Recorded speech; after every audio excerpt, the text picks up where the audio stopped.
جنة الفردوس مثواكم رب اشرح لي صدري ويسر لي أمري واحلل عقدة من لساني يفقه قولي وبعد. نحن في شهر رمضان، شهر مبارك، شهر القرآن. Tuko ndani ya mwezi mtukufu wa Ramadhani. Tuko ndani ya mwezi ambao mchana wake umeharamishwa kula mchana, labda kula usiku.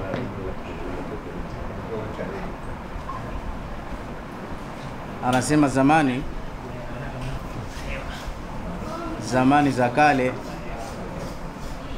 kulikuwa kuna bwana mmoja, ili ujue kuacha chakula si kitu rahisi, alikuwa kila sharti ajifungie milango kwa ule utamu wa chakula chake. Ni mchoyo na hawezi kustahamili, roho yake dhaifu mbele ya chakula. Sasa siku hiyo amejifungia mlango, anaanza kula. Ghafla akapita sahibu yake, naye ni mroho kama yeye, anajua hii taimu hii ni taimu ya maakuli. Basi akaingia yule bwana, akamkuta mwenzia na ameweka plate ya chakula ile, akawa anakula. Ikabidi ampe salamu, salamu alaikum, na yule ashajua hii salamu si chochote, huyo anataka chakula. Asema wa alaikum salam, fadhara dahrahu, wa alaikum salam, kisha akamzungushia mgongo, akawa anapiga vitu vyake. Ikawa sakatan tawila, kinyamazo hamna hata za saa hizi. Ile bwana ikabidi aongeze swala moja, ambia laqad marartu bi ahlika, ndugu yangu uniulizi hata za asubuhi, leo nilipitia nyumba yako ndogo kule, nilipitia kule leo. Yule bwana akanyanyua tonge kubwa, akamtizama, akambia kadhalika kana tariquka, kweli umepita, lakini si ndo njia yako kila siku. Hapo akaendelea kula, akaona akamwongeza sali jingine, akamwambia imratuka hubla hamila. Alafu nilimuona shemeji ni mjamzito. Ile bwana asema bado hajaondoka, yuko hapo nyuma. Akanyanyua tonge jingine, akamtizama, ambia kadhalika ahdi biha, mimi najua yule ni mjamzito, tena huu mwezi wake wa mwisho. Kanyamaza. Akasema huyu bwana bado. Ambia anjabat, akamwongeza, ambia keshajifungua. Yule bwana akasema kumbe hajaondoka yupo. Akanyanyua tonge la pili, akamwambia al-lailu mahma tala fala budda min tulu'i al-fajr, usiku hata uwe mrefu namna gani lazima kuche, na mwenye mimba la budda ntalidaha, lazima azae, ndio kishazaa muda wake huo. Akawa anaendelea kula chakula chake, kaona akamwongeza sala nyingine, akamwambia anjabati ghulamaini, kazaa pacha, akapata tauamain, kawa na akhu tauam. Ile bwana akasema huyu bwana kumbe hajakoma. Akampelekea hoja ya pili, akaambia kadhalika kanati ummuha, hata mama yake zamani ashai kuzaa pacha, karithi, nyumba yao ina mirathi ya mapacha. Akanyamaza, anapiga vitu vyake. Ile bwana asema huyu bado. Akaambia kad mata wahiduhuma, katika wale watoto wako wawili pacha, mmoja wao kafa. Yule bwana anasema nitamjibu nini huyu king'ang'anizi? Akaambia ma kanat laha an turdhiya ithnaini, mke wangu hakuweza kuwanyonyesha wawili, lazima mmoja afe. Kunyonyesha watoto wawili unaona mchezo? Bado hashtuki. Akamwongezea sala jingine, wa mata al-akhar, na yule alobakia naye kaishi kidogo kafa, taarifa za nyumbani kwako. Yule bwana anasema bado. Akaambia lan yabqa ba'da firaqi akhi, na yeye mwenyewe hakuweza kuishi baada ya kumkosa ndugu yake, lazima amfuate ndugu yake alikokwenda. Akasema ikabidi amuongezee kubwa, maanake anaona chakula kinaisha na hakaribishwa. Akamwambia kad matat ummuhuma, mama yao kafa sasa. Ile bwana akamtizama na tonge kubwa, ambia hazanan ala waladaiha, sikafa kwa huzuni za watoto wake. Akamwambia ya arabi ma atyaba ta'amak, wewe mzee wa Kiarabu, hiki chakula kina utamu kiasi gani? Mtoto katembea, mama katembea, hata ushtuki. Ambia walidhalika akaltu biwahidi, ndio maana nakula peke yangu, kina mambo yake. Ambia fa wallahi la dhuktuha, na mwapia Mungu uonji hata kidogo ndugu yangu, uonji. Asa mtu kama huyu msogeze ndani ya Ramadhani, unaonaje? Mtu mmoja alikuwa bosi, anamfanya kazi wake, kaandaa plate ya chakula, ni bosi lakini ataka ale peke yake. Sasa akamwambia yule mfanyakazi wake, hati taam aghliq albab, lete chakula alafu funga mlango uende zako. Yule bwana akamwambia, ya sayyid ya maulaya hadha khata, umekosea hiyo kauli, walakin sahih, kilichokuwa usawa useme aghliq albab wa hati taam. Yamini kafunga kwanza mlango, lete chakula, sio mlango uko wazi, nzi watu wame hapo. Akamwambia ntahuru liwajhillah, kuanzia leo hapa bwana umelifti, huna kazi. Ambia kwa nini? Ambia liilmika adhaimil umur, wewe unajua mambo makubwa unifai, wewe ushanishtukia, wewe fungua tu, si mtumwa tena. Akamwacha huru kwa sababu ya chakula tu. Sasa hiki chakula hiki ndio maana tunakiita chakulan. Hiki chakula hiki, njaa ikiuma inafikia stage inapanda mpaka kichwani. Sasa nafsi zetu zilipewa ibtilaya, maonjo ya mambo mbalimbali, lakini zilikuwa fedhuli. Zilivyopewa jela ya njaa zikasarenda, zikasalim amr, kwa hiyo nafsi inalainika kupitia na njaa. Niseme faida moja ya hadithi ya Mtume sallallahu alaihi wasallama, alafu nikate maneno niseme la mwisho. Rasulullah anasema sumu tasihu, fungeni mpate afya. Aqliyan, watu wakikaa na njaa wanakufa, wanapata afya. Mjaenda Somalia huko? Ni kweli ukifunga unapata afya. Yuko Mmasri mmoja alienda katika saidalia moja, chemistry moja, au pharmacy moja, au hospitali moja, alikuwa na maradhi. Akatizama tahlilul batni, vipimo vile vya tumbo, maradhi batnia, akaonekana yule atakiwa tiba amalia, afanyiwe operesheni, upasuaji. Basi daktari akamwambia, hapa bwana itabidi ufanyiwe operesheni. Asema baini wa baina Ramadhani yaumani, umebakia siku 2 inaingia Ramadhani. Sasa upasuaji huu mimi sitoweza kufunga, wacha nikafunge alafu nikirudi. Maana ashamtizama ile maradhi hayana njia ya tiba isipokuwa amalia, kufanyiwa operesheni. Akaenda akafunga. Baada ya saumu akarejea kwa tabibu yule akaanza kumfanyia vipimo tena. Alivomtizama anaona ule ugonjwa hauko. Akaambia, ayi tabibun raja'tu, maradhi siyaoni, appendix hakuna tena, maradhi siyaoni, ni daktari gani bingwa ni hiriri kuliko mimi? Kwa sababu ya maradhi hayaponi, sharti operesheni. Daktari gani bingwa umemwendea angalau na mimi nikajifunze kupitia kwake?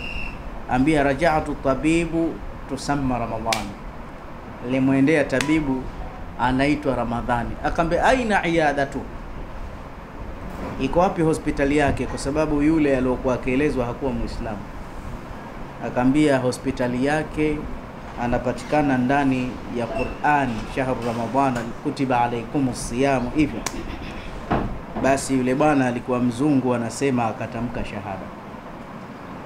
Sasa Mtume aliposema sumu tasihu, fungeni mpate afya, ukila chakula basi kinaenda sehemu kuu tatu.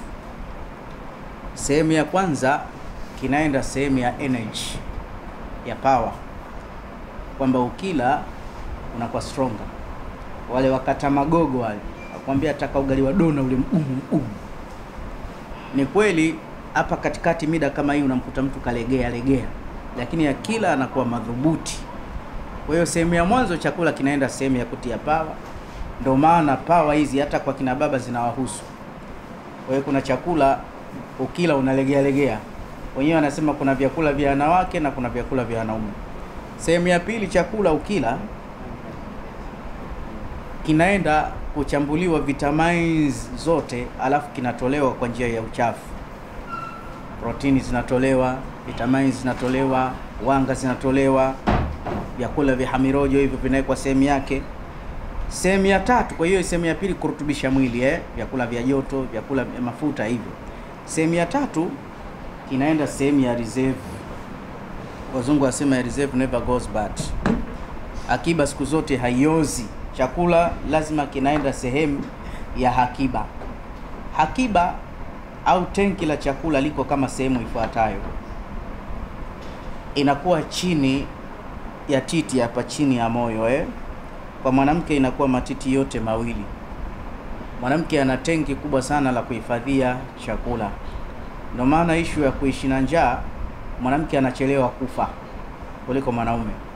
Na hata maradhi haya ya kisasa waweza ukamkuta mwanamke kaishi na wanaume watatu wote wamekufa, yeye bado anadunda. Kwa hiyo mwanamke ana nguvu nyingi sana. Hii akiba inakaa mfumo wa mafuta. Nini faida yake hii akiba? Inawezekana ukasafiri ukaenda Uzaramuni huko, kwa bahati mbaya gari ikakuharibikia polini, ukakaa siku 2 siku 3, huwezi kufa kwa njaa ya siku 3 wala siku 4.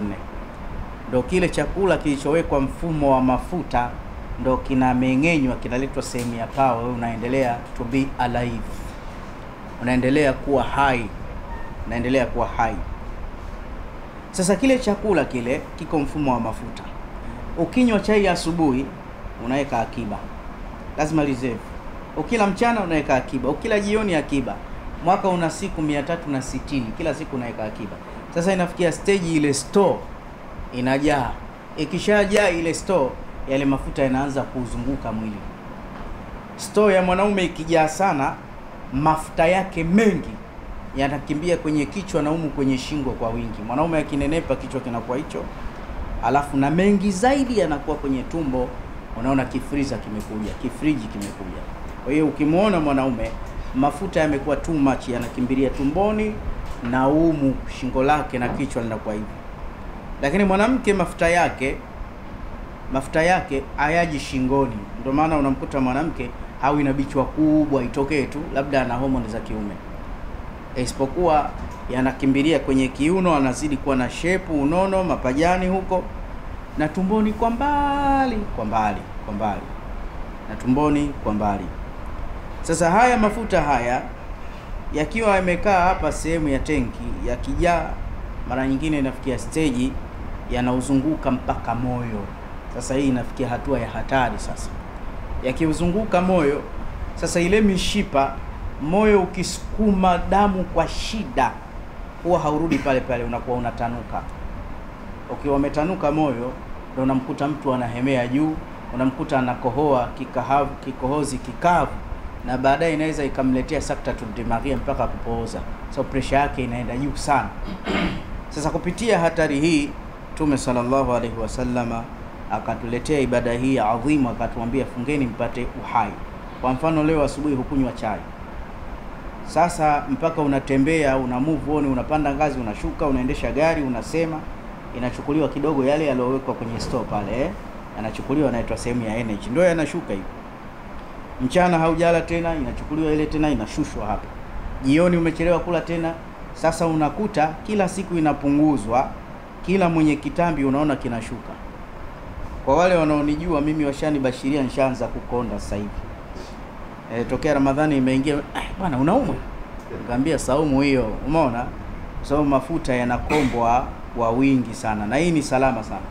Sasa huu mwezi mmoja tukiwa tumefunga sawa unatupa afya ya kuendesha miezi 11. Ndio maana Mtume akasema ikiwezekana diet ni kitu cha umuhimu zaidi, isiishie hapo tu. Kuna ayyamil bidh, kuna masiku meupe yale 12, 13, 11, 12, 13, lakini mbali ya yote kuna Jumatatu na Alhamisi, kuna Arafa, kuna Ashura, alafu vile vile kuna saumu ya 6 baada ya Ramadhani, kuna Ramadhani yenyewe, mutawaliati. Hizi saumu hizi tusiziache, na ukiachilia mbali maradhi mangapi yanapatikana kwa sababu ya kula. Makachumbari hayo mnayokula kwenye chips hayo yanaleta minyoo mingi sana. Sasa pia kuna maradhi mengi, kwa mfano minyoo imejaa, watu wanasikia kichefuchefu, atafuta dawa albendazole, lakini asubuhi ujala minyoo ishazoea, anasema ngoja labda atakula mchana yenyewe huli, labda baadaye saa 10 atakula huli, unasikia inalamika tu tumboni, basi mwisho inakufa. Maradhi mengi pia vile vile. Kwa hiyo sumu tasihu. Jengine Waislamu, kitu ambacho mashaallah khair, kitu cha msingi kabisa ni ile hadithi ya Mtume sallallahu alaihi wasallama mwisho aliposema sufidati shayatini. Aya, nisikilizeni sasa, na nisikiliza hapo. Ramadhani bwana, milango ya pepo imefunguliwa, ni kweli. Milango ya moto imefungwa, ni kweli. Mashetani wamefungwa. Nani tokea Ramadhani imetokea amepiga miayo? Haraka ukumbuki. Nani leo kapiga miayo? Naijua miayo ile nani kapiga miayo? Shehe ulipiga leo? Hatari wanaume. Sasa atathaubu minashaitani, itakuwa ni ile ada tu umejizoeza, lakini miayo inakuwa nje ya Ramadhani. So shetani anakuja kutia hewa katika matumbo, ndio kila siku unapiga miayo muda wote. Lakini sasa hivi tuko ndani ya saumu, hata hujisikii kupiga. Angalia njaa ya kawaida kesa, mwanangu nina ubao hatari. Wanasema masela hiyo, mwanangu mbona vipi? Ambia utatumeza, ambia nina ubao hatari. Lakini mshai kumuona mtu kwa saumu anapiga miayo hiyo? Shetani kashapigwa pingu, hayupo shetani. Hata vitoto ilikuwa kilo, na wewe mwenyewe unasema pole. Sasa hivi vitoto havipigi miayo. Ndio maana Mtume maisha yake hajawahipo piga miayo. Zama za kawaida ukifikiria miayo tu hapa tayari ingekuwa ishakuja. Yaani zile zama za kawaida ukifikiria tu unajisikia hapa. Sasa hivi hata ukifikiria haiji. Swali wala nabii, mnataka alama gani kama Uislamu ni dini? Sasa nitakwambia kitu kimoja hatari. Juzi amekuja dada mmoja ofisini, amenisababisha leo niseme kitu hichi hapa. Bwana, kweli huu mwezi umeteremshwa Qur'ani, halafu majini bado wamo kwa sababu wanatenda ibada, na wengine bado wamekaa kwenye vichwa vya watu hawana haya. Lakini bwana, ruqya na visomo vya Ramadhani vinapawa hatari. Unajua ukitoa sadaka unaandikiwa sadaka 1000, sawa ukirukuu sijida 1000. Kwa hiyo ile aya itakuwa ina thamani, kama inaunguza zaidi. Basi kaja dada mmoja, nimefurahi sana, yule dada nimekuja kumwombea dua, nimemwekea mkono kidogo tu. A'udhu billahi minashaitanir rajim. Bismillahirrahmanirrahim. Wa in sarafna ilayka nafaran minal jinni yastami'una alquran falamma hadaruhu qalu ansitu. Pale kanyooka, yani sijui ni aya 6 au 7 zile. Mdudu yule kaja, nikamwambia haya usokuwa na haya we, usosikia vibaya we, mwana Isaya we, mtoka pabaya we, mjukuu wa subhana we. Haya, na Ramadhani hii vipi wewe? Mbona mjalana kiasi hichi? She nikamwambia she nini hii Ramadhani? Watu tuna saumu zetu hapa, utaka tuanze kukemea kusoma haraka sana. usije tena huko, usije. Nimesemaje? Usije. Nikamwambia ya rijal, nikikuona. Aya 6 zile nikamwacha yule dada. Kesho akaniambia maneno mazuri sana.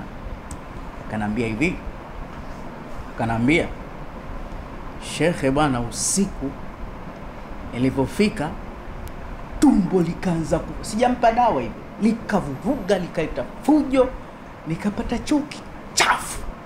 Kuna mambo yalikuwa kitembea tembea mwilini yote, khalas. Nikamwambia takbir. Nikasema kesho ni Ijumaa. Kesho ni Ijumaa, nataka kuambia watu wale ambao wana vile vizuka, macheketu, maummi subiani, maruhani, maifritum, majasusi ya kijini, wenye waidadat na majini wa sampuli zote. La mwanzo, nitafanya ruqya mubashara live nowadays. Ndani ya siku hizi za usoro nitafanya ruqya ya makombora kuwateketeza wale ambao hawezi kutufikia. Lakini wale ambao wanaweza kutufikia wasiwe na kigugumizi. Sheikh, ndani ya Ramadhani dua zinafanyika au hazifanyiki? Zinafanyika, umechelewa wewe. Kwa sababu mpaka leo ya ahlal asaf darasa zetu za msikitini hatujaanza kwa sababu ya program za watu, kwa sababu zinaanza al-asr. Lakini inshallah Jumamosi naqdan kesh tunatarajia darasa hizi zitaanza msikitini. Tunasikitika sana kwa hilo. Tunasikitika sana kwa hiyo, kwa sababu tulikuwa tukifanya khidma ya watu. Kwa hiyo shimeni watu wote jamani, wale ambao pengine nje ya Ramadhani walisomewa, wamezunguka, hakupata afya. Huu mwezi si wa kuacha. Wallahi nasema kwa hisia kubwa, huu mwezi una mambo mengi sana. Na tuba, watu wote, maraki wote wanaofanya tiba zile za sheria, basi wasipumzike kabisa Ramadhani. Dua za Ramadhani zina power kubwa, yani power ya hali ya juu. Juzi Jumatano ya mwanzo katika zile siku zetu za kuhuisha zimeanza juzi, lakini sasa Jumapili insha Allah itakuwa ni mkesha wa watu wote wale wanaokuja kwa ajili ya kulia. Hebu njoo tulie usiku wa Ramadhani, zile rak'atain salatul haja, hebu njoo tuziombeni Ramadhani. Leo khutba ya leo ilitukumbusha kumwomba Allah atufutie madeni kwa utukufu wa Ramadhani. Yatafutika kweli. Tudumu ndani ya ndoa kwa utukufu wa Ramadhani, zitadumu kweli. Tupate maisha kwa utukufu wa Ramadhani, tutapata kweli. Lakini khutba ikasisitiza alatham, miji dhambi ile tulokuwa nayo, tumombe Allah kwa ajili ya Ramadhani. Lakini pamoja na yote, kila haja tuishtakie kwa Allah ndani ya mwezi mtukufu wa Ramadhani. Na mimi kuanzia leo najitoa kimasomaso, wale watu wote wamefitinishwa na majini haya, hebu waje tuyateketeze kwa baraka ya Ramadhani. Kwa sababu nilijiandaa kwa ajili ya kuwateketeza majini wabaya. Mpaka juzi niliomba dua moja tu, nikasema ya Allah, hatuna ugomvi na jini anayemdhulumu binti wa watu. Binti amekuwa na hasadi na nuksi, alikuwa na mambo yake, ila mimi nasema ya Rabbi, huyu jini muongoze, atende kheri. Kama si wa kuongoka, mtie adabu, muoneshe huu ni mwezi wa Ramadhani. Amwache mtu afanye ibada zake. Watu itakiwa afanye juzuu 6, juzuu 7. Lakini kuna mtu akisoma kipande cha juzuu tu anasikia kizunguzungu, anaanza kupayuka. Nini maana yake bwana? Hata adaa al-Islam la yaarifuna qimata Ramadhan. Maadui wa Uislamu wenyewe wanauheshimu mwezi wa Ramadhani. Nyie majini hamjui kwamba hii ni Ramadhani? Mtume wetu ni ar-rasulu thaqalain, zuyyina al-mashriqain wal-maghribain, balagha ad-duja bikamalihi, kashafa ad-duja bijamalihi, wa 'azmati jami'i khisalihi, sallu alayhi wa alihi. Tumeelewana Kwa hiyo basi tu leo nina vitu vya kusema, ingekuwa so hivi alitamani hapa nianze kuwalipua majini. Hapa nilikuwa nataka niwalipue na ruqya ya sheria, hata kama itakuwa ni ile itwalu sihri peke yake, na kuzisoma zile aya nzito ambazo zilisababisha milima ikatingishika, aya zilizoshuka na malaika wengi. Qur'ani ina miujiza na hoja tunazojitapa nazo ambazo zinaruhusiwa na ulama katika tiba, jini ya kidhihiri, hoja ambazo tunalinga nazo zinafaa. Tunamwambia kama we umetakabbar, hembu zuia hizi aya za Allah zisikutese, zisikusimange, zisikuumize. Tuna uwezo wa kumtishia jini kifo, na ukifanya maskhara kaondoka kweli. Kwa hiyo Qur'ani ni shifa. Allah anasema wa nunazzilu minal Qur'ani ma huwa shifaa'un bi wa rahmatun lilmu'minin. Shifa, uombezi, afya imetangulizwa kuliko rehema, kuliko maisha, kuliko furaha, kwa sababu al-afya wal amni kilahuma, afya pamoja na amani ni vitu viwili katika maisha ya mwanadamu. Mwanachuoni mmoja anasema, nimeonja vyakula vingi lakini hakuna chakula kitamu kama al-afya, kama afya. Ukiwa na afya, kiendesha gari unapata raha. Ukiwa na afya, ukila unapata raha. Ukiwa na afya, ukija mwezi wa Ramadhani unafurahia kufunga kwa sababu una afya. Lakini afya ikiwa mgogoro, matatizo. Miongoni mwa matatizo mengi tunayoyapata sisi majini, mashetani. Kwa kweli kwa hapa kwa Sheikh Uthman Michael, tena sasa nimalizie la mwisho, ili nimefurahi sasa, ili namalizia la mwisho, ili huyu mtu nitakemtaja mumuombe dua inshallah. Watu wanatoka nchi mbalimbali, watu wamepanda ndege, wamepanda meli, wamepanda maboti, wamepanda treni. Kuna watu wanakuja na gari, siku 4 yuko ndani ya gari, siku 4 yuko ndani ya gari. Mimi nimeitiwa jambo kubwa Burundi, lakini walioniitia wameamua kugharamika ile tiketi ya ndege. Ilikuwa inatakiwa Ijumaa ya leo nisalie pale, lakini mpaka hivi sasa nimewataradhilia, mpaka leo bado hawajanielewa na wamekasirika, kwa sababu kuna mambo nitayaacha mengi.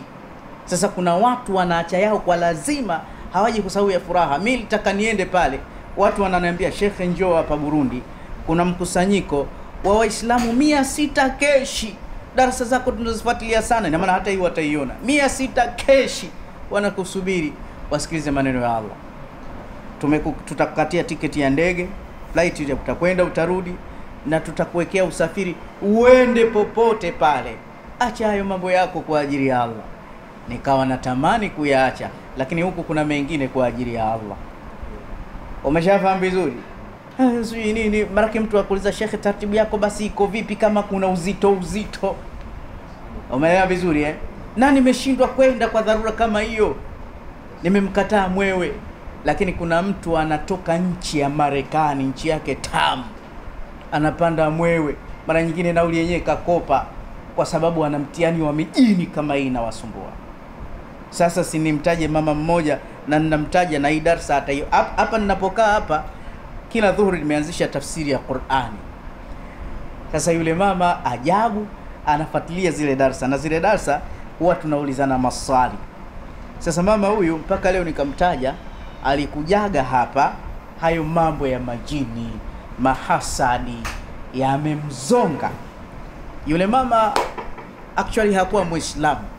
Alipokuja hapa nikamwekea mkono wangu, Mwenyezi Mungu akatia tiki katika ule mkono.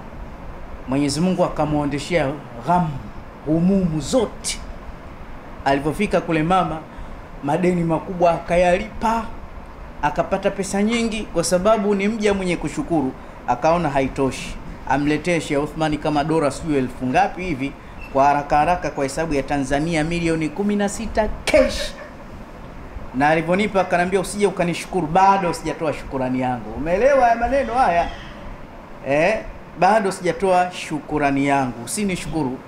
Hii ni kama kufagia barabara, ila endelea kuniombea.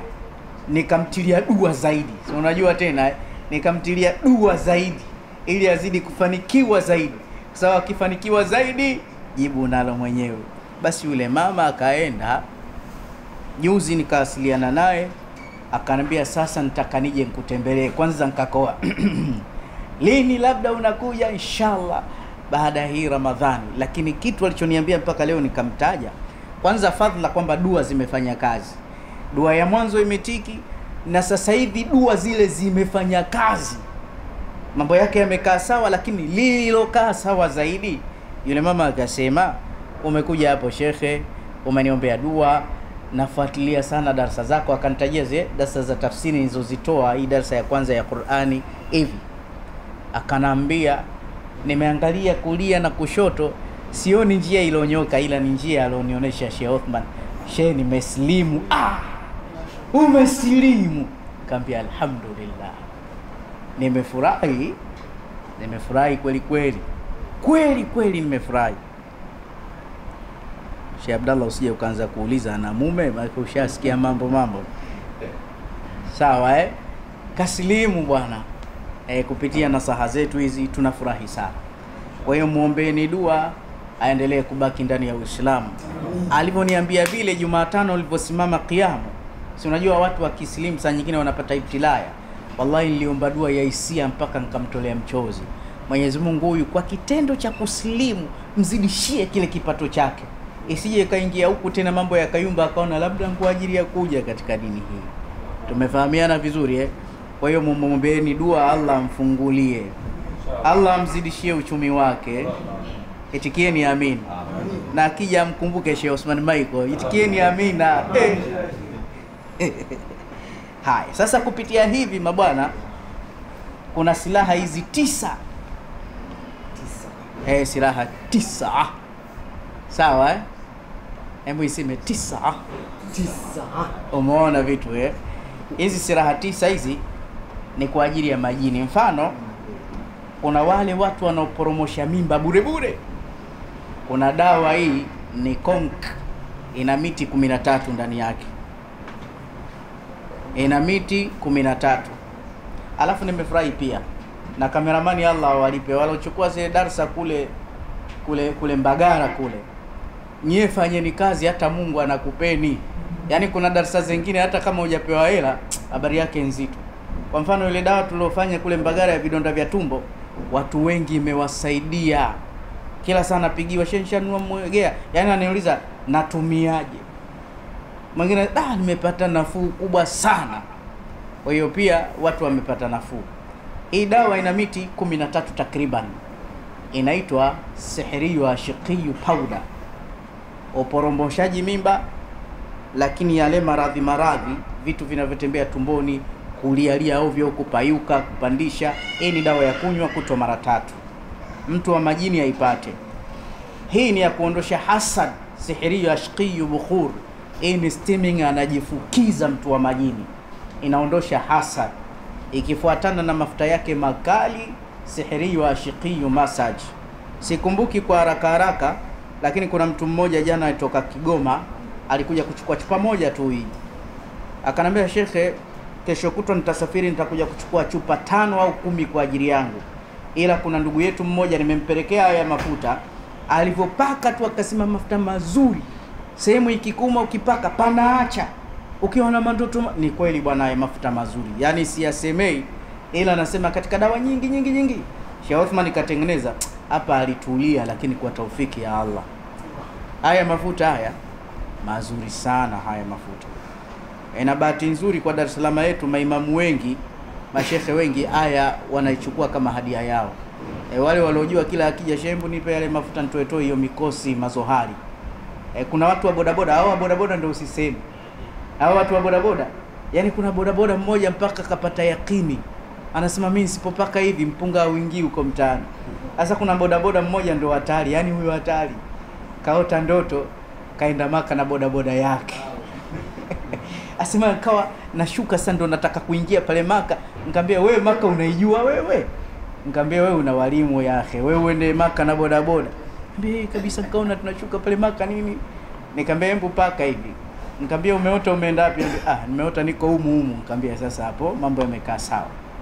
Hii hapa Ashiakum Simatus, bodaboda huyu aliniambia anagombana na mkewe. Kwa nini anagombana na mkewe? Anamtaka njia ya liwati na anaona haya. Mke wake ambia, wewe hasa una nini we? Bora uniache nitasema. Ambia, kila nikijitahidi kuacha ili jambo nashindwa. Nataka hivyo.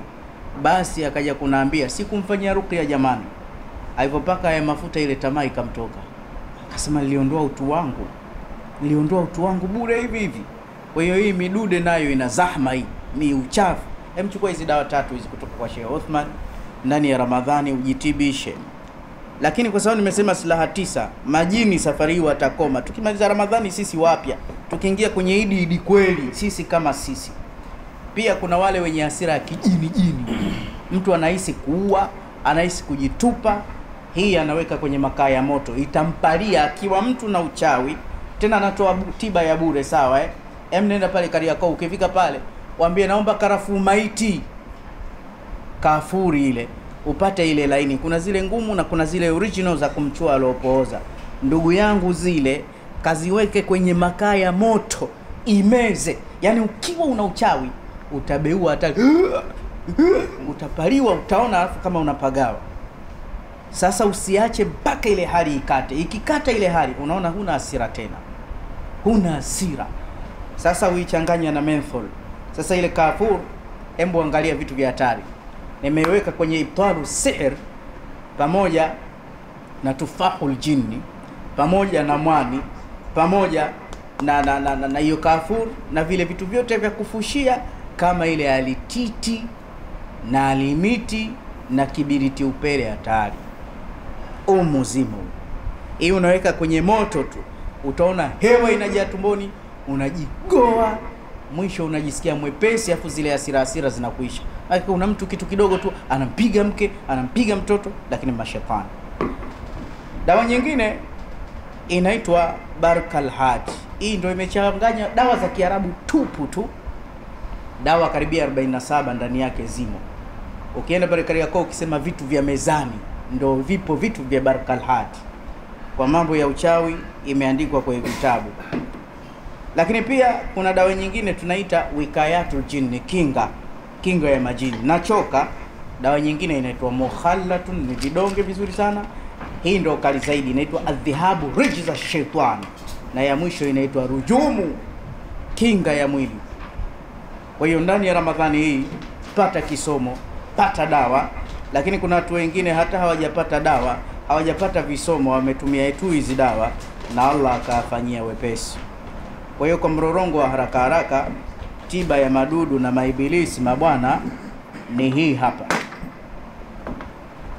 Tutafute kwa namba hizi ambazo unaziona mbele yako, na nyingine zitapitishwa kwenye vioo vya kamera zetu zilizokuwepo mbele hapa. Mwenyezi Mungu azihifadhi kamera hizi, maana zinarusha matukio ya Ramadhani mengi live, tafasiri za wanachuoni mbalimbali. Basi vile vile zirushe na tiba hii huko kwenye Insta na nini wa Harum Majarf. Inshallah yule ambaye ametoneshwa asikae nyuma. Majini wanaua, majini wanafunga mikono, majini ni mtihani mzito. Baada ya kusema hayo, sisi tunapatikana nchi ya Tanzania, Dar es Salaam, Bogoroni, Rozana. Tupigie popote ulipo, tupo. Hata baadhi ya nchi tuna branchi zetu, unaweza ukashughulikiwa juu kwa juu huko. Lakini pia nirudie kusema hatujapumzika ndani ya Ramadhani. Kila simu zinazonipigia, Sheikh Ramadhani umesimama dua, haisimamwi. Nilisema mwanzo, wanaosimama tiba ndani ya Ramadhani ni kujipumzisha tu, au wenye tiba ya kishirikina. Wanaona huu ni mwezi wa haki, haufai kupiga ramli, ndo wanaacha. Lakini Qur'ani imeshushwa Ramadhani, tuache tena kusoma?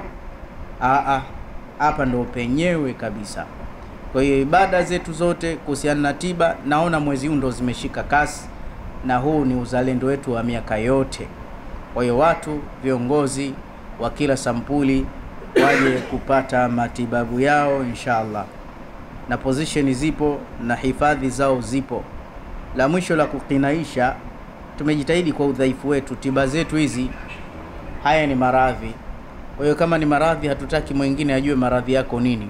Kwa hiyo ukija huku hauwezi kutibiwa pamoja na watu kwa ujumla, kila mmoja na tiba yake. Kwa hiyo ukija hapa usiogope, itakuwa watu wamejazana huko na mimi nitaonekana nina majini. Hapana. Ndio maana wanajitokeza ndugu zetu wa upande wa pili na vilemba vyao vya kisista, wanakuja masista, na wala hakuna mtu anayewajua kwamba masista wamekuja, wanakuja mapadri kweli kweli. na tunawasaidia, wanakuja wachungaji kweli kweli. Na la mwisho la kumalizia, nimalizie nisimalizie, namalizia, nimalizie nisimalizie, namalizia. Kaja rafiki yangu mchungaji, tena akiona hii nafasi atacheka kama nini. Kaja hapa, kazi yake kukemea mapepo, kukemea mapepo, sawa. Sasa alipokuja hapa, kuna binti mmoja akawa anapandisha, akanambia Sheikh Michael, niachie huyu nimkemee dakika 2. Nikamwambia huyu akija kwenu utakemea, midamu yuko hapa hakemewi Kikristo. Swali, yeye kafuata nini hapa? Mmenielewa vizuri mambo kuzidiana, si ndio hivyo hata mashekhe wetu baadhi wanakuja, anakuja shekhe dawa fulani, umesikia umefanya hasad, mwisho wa siku ambia bwana sikiliza, si ushawahi kumuona mtu fulani akitangaza tiba zake, ambia basi ndio mimi, sijui nimekanyaga nini, sijui majini wamenichapa shekhe, nilikuwa na watu kama wote wamekata wote mambo meusi. Nikamwambia mambo kuzidiana, kaa hapa unyolewe kidogo, utakaa vizuri. Na jengine, tunashukuru Mungu si kwa ubaya, lakini tunashukuru Mungu si kwa ubaya, lakini matabibu wengi pia wanapitia hapa. Tunashukuru Mungu na huduma zetu, kwa sababu ndio hivyo, tunajitahidi kuifuata ile sunna. Naweza nikaongeza na chumvi, hata wanaopinga pinga sana haya mambo pia wamepita sana wengi hapa, sawa wamepita wengi sana hapa, lakini waendelee kuja, hawatajwi. Sheikh Uthman si mtu wa zile kikikiki, baki angekuwa mtu wa kikikiki zile za ajabu, basi angetaja mashehe wote, fulani nimemtibia fulani ili iweje. Maradhi ni siri, lakini ni kuonesha tu hatubahatishi kwa kile ambacho Allah ametujalia. Tusiongee sana sasa na Ramadhani hizi karibu na ikhlasi zenyewe. Bifadlillah subhana rabbika rabbil izzati amma yasifun wa salamun ala al-mursalin walhamdulillah.